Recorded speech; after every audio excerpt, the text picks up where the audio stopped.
Bonjour, voici un petit QCM pour t'évaluer sur le calcul algébrique. Ce QCM comprend 5 questions et pour chacune d'elles, 3 solutions A, B ou C sont proposées. Une seule est exacte. À l'issue de la dernière question, je te donnerai les solutions puis une correction détaillée si tu le souhaites. C'est parti donc pour la question numéro 1. On te donne donc une expression et il s'agit de retrouver quelle est des 3 la bonne expression développée. Tu peux mettre la vidéo en pause. Question numéro 2. On te donne une nouvelle expression et cette fois-ci, il s'agit de retrouver l'expression factorisée de l'expression B. Tu peux donc mettre la vidéo en pause. Question 3. Voici donc une nouvelle expression qu'il s'agit également de factoriser. 3 expressions, à toi de retrouver la bonne en pause. Question numéro 4. Dernière factorisation à effectuer pour l'expression D. 3 possibilités, tu peux mettre la vidéo en pause. Et enfin, dernière question, avec cette fois-ci une petite fraction rationnelle. Il s'agit ici de trouver laquelle des 3 expressions est égale.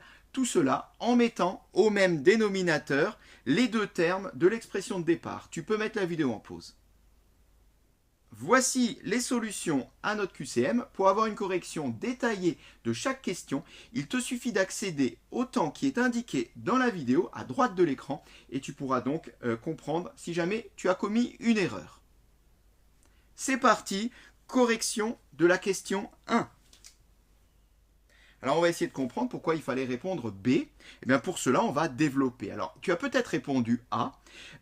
Si tu réponds A, on retrouve effectivement la même expression que l'expression de départ, mais elle n'est pas sous forme développée, mais elle est sous forme factorisée. Donc si tu veux, ce n'est pas faux ce que tu as fait, mais par contre, ça ne répond pas à la question. Nous, ce qu'on veut, c'est développer l'expression. Notre expression ici, elle est formée en réalité de 2 expressions. Ici, un premier terme qui est formé de 2 facteurs, et là, ici, un deuxième terme formé de 2 facteurs. On va donc séparer entre les deux, développer cette première partie de l'expression, puis développer cette deuxième partie de l'expression, mais de façon séparée. Alors, c'est parti. On a ici une double distributivité. On prend appui sur le x, et on distribue d'abord le x sur 3x, ce qui fait 3x au carré. Ensuite, x fois 1 donne x, avec le moins x. On prend maintenant appui sur le 2, et on va distribuer de la même façon le 2 sur les 2 termes du deuxième facteur. 2 fois 3x, 6x, avec le plus 6x. 2 fois 1 donne 2, plus par moins, règle des signes, donne moins. Voilà, j'en ai fini avec la première partie de l'expression. Je vais attaquer maintenant la deuxième partie. Alors, c'est un peu plus facile puisque ici, j'ai simplement le x à distribuer. On commence. X fois x donne x au carré avec le moins x au carré. X fois 2 donne 2x. Moins par plus donne moins. On en a fini de développer l'expression. Mais quand on regarde les propositions qui nous sont données, on voit que l'expression est développée et réduit.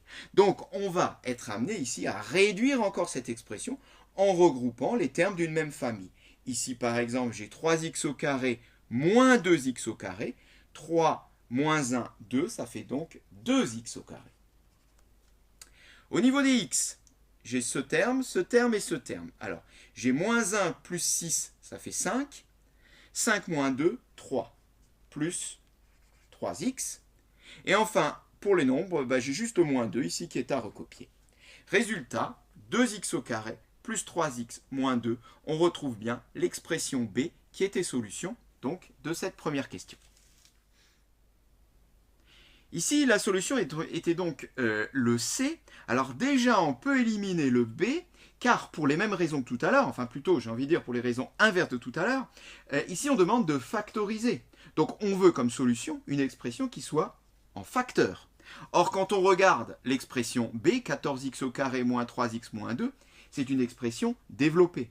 Donc en réalité, là, l'expression de la solution B est la même que celle de l'énoncé, mais après avoir développé l'expression. Donc cela ne répond pas à la question. Donc c'est soit A, soit C. Pour savoir lequel des deux, il faut le faire. Et donc on va factoriser notre expression.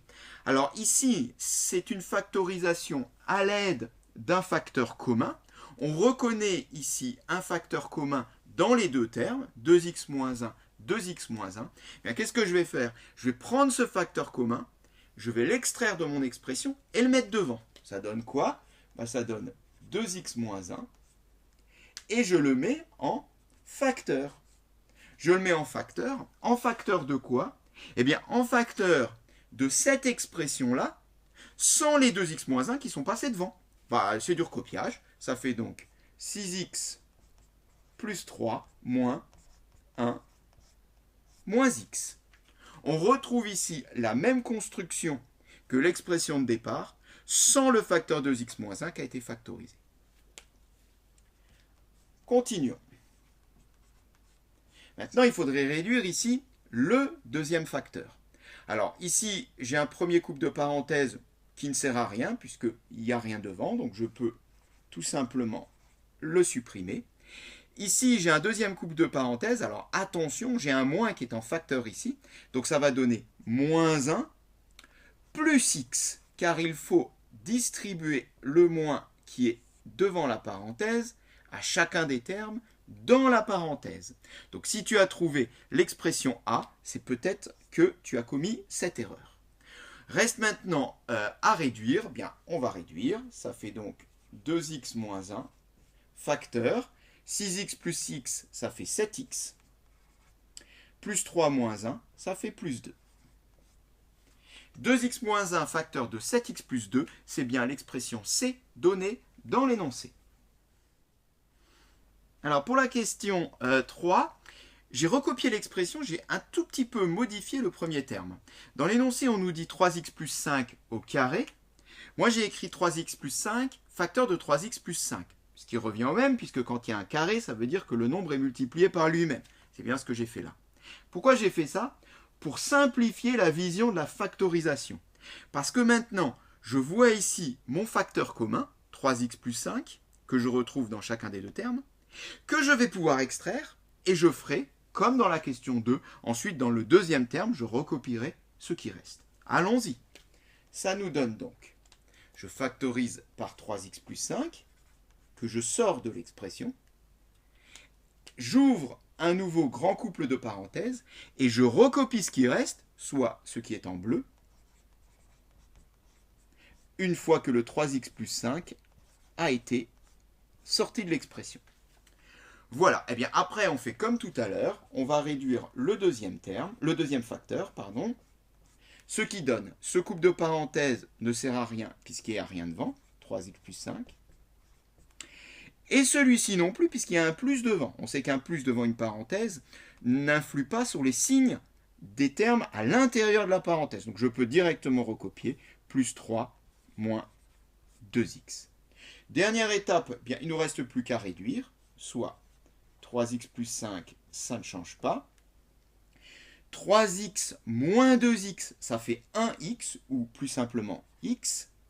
5 plus 3, 8. Résultat, 3x plus 5, facteur de x plus 8. Alors, dans l'expression A, on nous dit x plus 8, facteur de 3x plus 5. On est bien d'accord que c'est la même chose. Dans une multiplication, on peut échanger la position des facteurs. Voilà pour la question 3. Pour la question 4, on ne reconnaît pas ici de facteur commun. Ce n'est pas la factorisation par la méthode du facteur commun. Ici, on reconnaît autre chose, on reconnaît une identité remarquable. Alors, pour bien la faire apparaître, j'ai modifié le 9 en 3 au carré. Du coup, je retrouve bien ici la construction, quelque chose au carré moins quelque chose au carré. Et ceci nous fait penser à la troisième identité remarquable, qui nous dit que a carré moins b carré, c'est a moins b facteur de a plus b. Avec ici a qui vaut 3, et b qui vaut x plus 5. Eh bien, il suffit d'appliquer la formule là-dessus. Ça va nous donner donc, on écrit la construction de l'expression. Là, je vais mettre un petit moins, là, je vais mettre un petit plus. J'ai donc du a moins b, a plus b, avec a qui vaut 3, et b qui vaut x plus 5. A moins b, facteur de a plus b. Reste plus qu'à réduire cette expression. Alors, ça nous donne quoi? 3. Moins qui est en facteur, ça va changer les signes à l'intérieur, soit moins x, moins 5.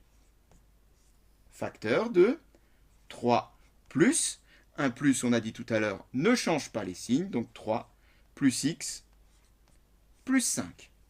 Reste plus qu'à réduire tout ça, eh bien, moins x, celui-ci, je le recopie, 3 moins 5, ça fait moins 2, facteur de x, 3 plus 5, ça donne 8.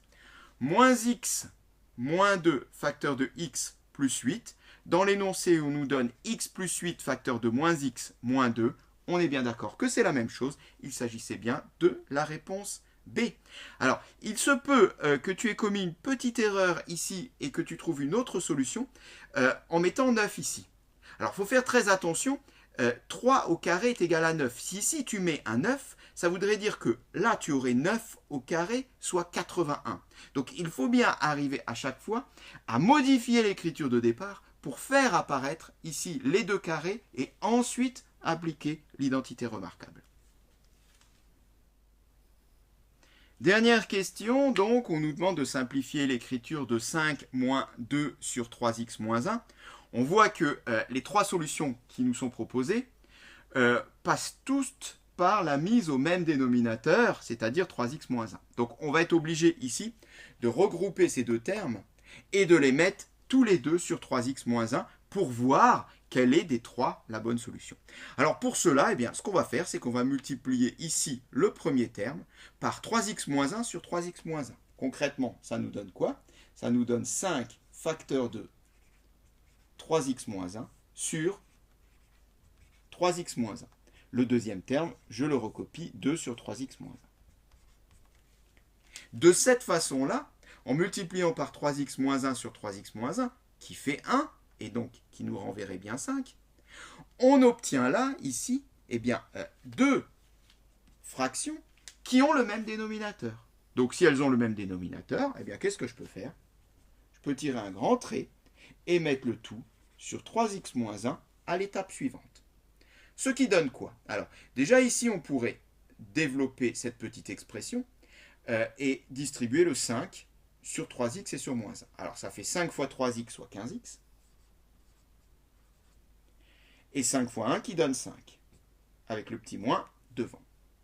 Moins 2, puisqu'on a dit qu'on mettait tout au même dénominateur. Bah, là, on a quasiment fini. Reste plus qu'à réduire le numérateur. 15x moins 5 moins 2 donne moins 7. Le tout sur 3x moins 1. 15x moins 7 sur 3x moins 1, on retrouve bien ici la solution B. Cette séquence est terminée.